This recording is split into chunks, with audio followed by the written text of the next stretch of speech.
အားလုံးပဲမင်္ဂလာပါကပ္ပဦးကျန်းခန်းကြီး3ကိုအတူတကွဖတ်ရှုဖို့ရန်အတွက်အားလုံးကိုဖိတ်ခေါ်ပါတယ်။မွေသည်ထာဝရရှင်ဖျားသခင်ဖန်ဆင်းတော်မူသောမြေတရိษံတကားတို့ထက်လိမ္မာသည်ဖြစ်၍မိမအားတင်းတို့သည်ဥယျာဉ်၌ရှိသမျှသောအပင်တို့၏အတီးကိုမစားရဟု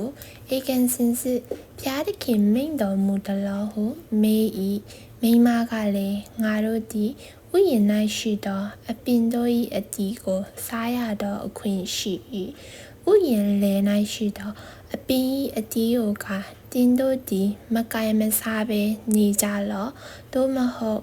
တေမီဟုဖျားသခင်အမိန့်တော်ရှိသည်ဟုမွေအားဆို၏မွေကလည်းတင်းတို့သည်ဧကန်မှန်တည်ရမည်မဟုတ်အကြောင်းမူကားထိုတီးကိုစားသောနေ့၌တင်းတို့သည်မျက်စိပွင့်လင်းလျက်ကောင်းမကောင်းကိုတီး၍ဖျားသခင်ကဲ့သို့ဖြစ်ကြလက်တန့်သည်ကိုဖျားသခင်တည်တော်မူသည်ဟုမိမအားဆို၏ထိုပင်သည်စားဖွယ်ကောင်းခြင်းအစင်းလှခြင်းပညာတိုးပွားစေလိုသောငါနှစ်သက်ဖွယ်သောပင်ဖြစ်ခြင်းကိုမိမသည်မြင်လျင်အတီးကိုယူ၍စား၏မိမိခင်ပွန်းအားလည်းပေး၍သူသည်လည်းစား၏ထိုသူနှစ်ယောက်တို့သည်မျက်စိပွင့်လင်း၍မိမိတို့၌အဝတ်အချီးစီးရှိသည်ကိုသိမြင်လျင်မိမိတို့ဝိယံဖို့တင်မောတဖန်းပင်အရွက်တို့ကိုချုပ်ဆက်၍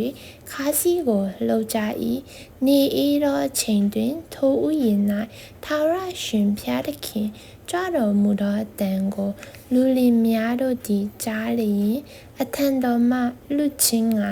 ဥယျာဉ်ပင်တို့တွင်ပုန်းကွယ်လျက်နေကြ၏ထာဝရရှင်ဖျားသခင်ကလည်းတင်သည်အဘယ်မှရှိသနည်းဟုလူကိုခေါ်တော်မူ၏လူကလည်းဥယျာဉ်၌ကိုယ်တော်၏အတန်ကိုကျွန်တော်ကြားလျင်အဝတ်အချီးစီးရှိသောကြောင့်ကြောက်၍ပုန်းလျက်နေပါသည်ဟုလျှောက်လေ၏ဖျားသခင်ကလည်းတင့်၌အဝတ်အချီးစီးရှိသည်ကိုတင့်အားအဘယ်သူပြောသည်နည်းမစားရဟုငါပညတ်သောပင်၏အတီးကိုစားပြီးတော့ဟုမေးတော်မူ၏လူကလည်းကျွန်တော်၌အပ်ပေးတော်မူသောမိမသည်ထိုပင်၏အတီးကိုပေး၍ကျွန်တော်စားမိပါသည်ဟုလျှောက်လေ၏ထာဝရရှင်ဖျားသခင်ကလည်းတင်သည်အဘယ်တို့ပြုပြီးသည်နည်းဟုမိမအားမေးတော်မူလျင်မိမကမွေသည်ကျွန်တော်မကိုလှည့်စား၍ကျွန်တော်မသည်စားမိပါသည်ဟုလျှောက်လေ၏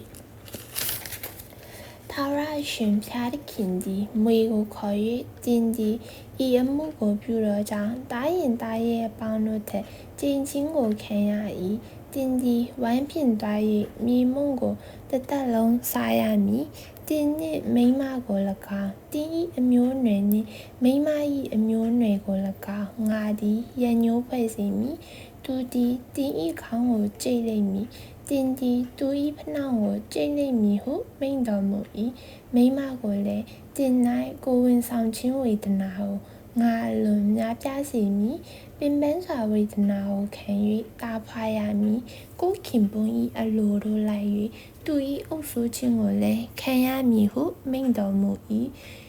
ယောက်ျားကိုလည်းထိုပင်၏အတီးကိုမစားရဟုငါပညတ်တော်လေတင်သည်မယား၏စကားကိုနားထောင်၍စားမိသောကြောင့်မြေသည်တင်း၏အတွက်ကျင့်ချင်းကိုခံလျက်ရှိ၏မြေ၏အတီးကိုတသက်ပတ်လုံးပင်ပန်းစွာစားရမည်စူးပင်မျိုးမျိုးတို့ကိုလည်းတင့်အဖို့မြေပေါက်စေမည်လယ်၌ဖြစ်သောဟင်းကြီးဟင်းရွက်တို့ကိုတင်စားရမည်တင်ထက်ရာမြေတို့မပြတ်မီတိုင်အောင်တင်၏မျက်နာမှချွေးထွက်လျက်အစာကိုစားရမည်အကြောင်းမူကားတင်သည်မြေမုံဖြစ်၍မြေမုံတို့ပြန်ရမည်ဟုမိန့်တော်မူ၏ထိုအခါလူသည်မိမိမယားကိုအေဝအမည်ဖြင့်မဲ့လေ၏အကြောင်းမူကားသူသည်အသက်ရှင်သောသူအပေါင်းတို့၏အမိဖြစ်သည်ထာဝရရှင်ဖျားသခင်သည်လည်းလူလင်များဖို့တည်ရဖြင့် ဝိလုံကိုလှုပ်၍ဝိချုံစေတော်မူ၏ထာဝရရှင်ဖျားသခင်ကလည်းလူသည်ငါတို့တွင်တပါးပါးကဲ့သို့ဖြစ်၍ကောင်းမကောင်းကိုတည်တတ်၏ယခုမှသူသည်ထာဝရအသက်ကိုရခြင်းကလက်ကိုဆင့်လျက်အသက်ပင်၏အတီးကိုယူ၍မစားခြင်းဟုမိန့်တော်မူ၏လူသည်မိမိထသောမြေ၌လှုပ်ရမည်အကြောင်းထာဝရရှင်ဖျားသခင်သည်အေဒင်ဥယျာဉ်ထဲကလွတ်လိုက်တော်မူ၏ထို့သောလူကိုနှင်ထုတ်ပြီးလျင်အသက်ပင်လန်းကိုစောင့်ရှောက်စေခြင်းက